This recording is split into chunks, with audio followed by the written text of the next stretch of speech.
Hello everybody and welcome to the multiplayer of The Last of Us factions. I decided to record this because I had a really unique playstyle and it was I guess pissing off a lot of players actually, and I wanted to record how I was doing this playstyle as well as just some basic gameplay because a lot of people have been looking up to seeing what the multiplayer is. When I originally got the game, I wasn't as aware of the multiplayer. I just heard that was kind of a thing because the story was so amazing and it pulls at your heartstrings. It's just a really spectacular story that I feel like this multiplayer kind of fell through the cracks as far as being as good, but in my opinion I think it's just as good as the story because, well, it's just a spectacular play.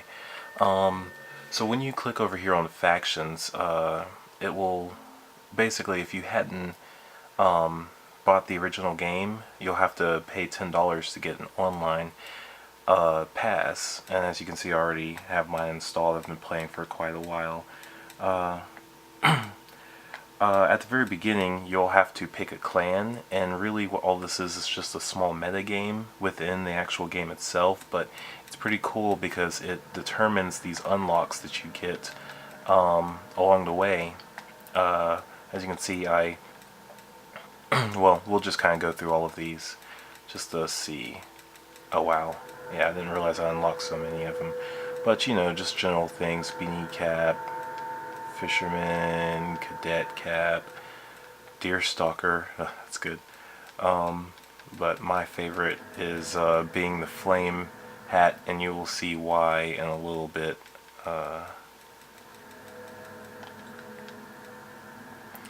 And then I also like the goggles. I'm just kind of a little bit of a goggles fan. Wow, that's pretty. That's pretty insane right there, though. For now, we're just gonna go with the goggles here. And you also have armor within the game that once you kind of pull out your backpack for an online shop that you'll see in a little bit. And when you pull that out, it gives you basically a solid hit before you actually go down, which can make or break some tactics that you pull. I usually just kind of pick the riot helmet. Spike doesn't seem that bad either. I just want this flight helmet right here, and hopefully we'll get that by the end of this series.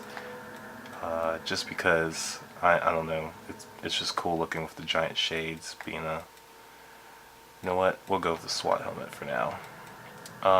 You get to design your emblem here. I made just a swirl behind the hand with the fire in front of it. It's nothing big. And you have these gestures that you can pull by holding down L3. It's kind of like a taunt. Little things, blowing smoke. A nice bow after it.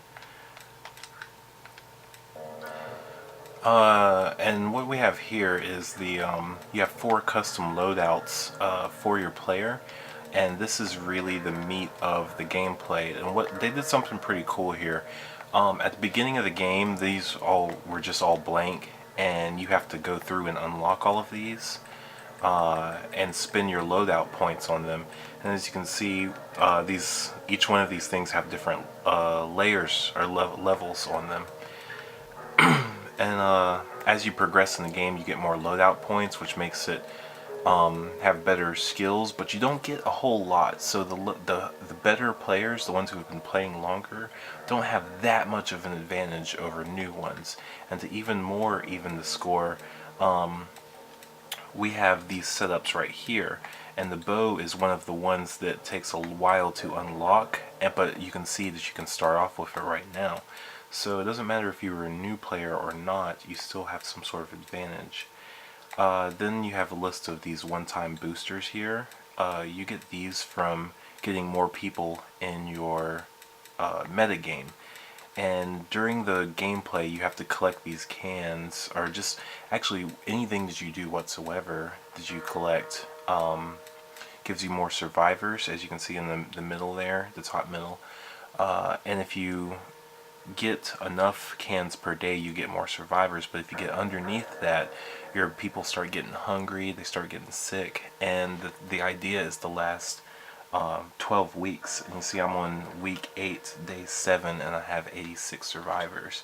In this next match that I play, I'm going to at least need 74 in order to keep them all fed. And then after the fact, if I get some more cans, then it's even better. Now if I get underneath that, then people are going to start getting sick. Another pretty cool feature that they have here is once you click to join a clan, whether it be the Hunters or the Fireflies, you have you can connect it to your Facebook account, and you actually play the metagame with your friends. And so sometimes you have a risk of your friends dying. You have options where you have to choose which friends live and which friends die, and it gets pretty fun, even though it's just a little metagame. You also have these two different play styles here.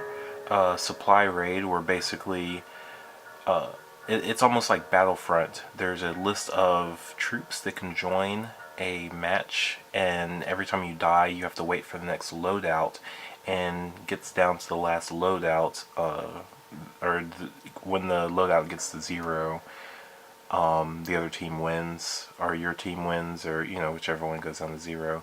But the one that really intrigues me here is called Survivors, where you basically, there's no real respawn per round. You play through. This is what we'll be playing now. You'll play through, and people tend to take it a lot more serious, because you when you die, you just have to wait for the next round, and it makes people play a lot more, where kind of like how you play the story.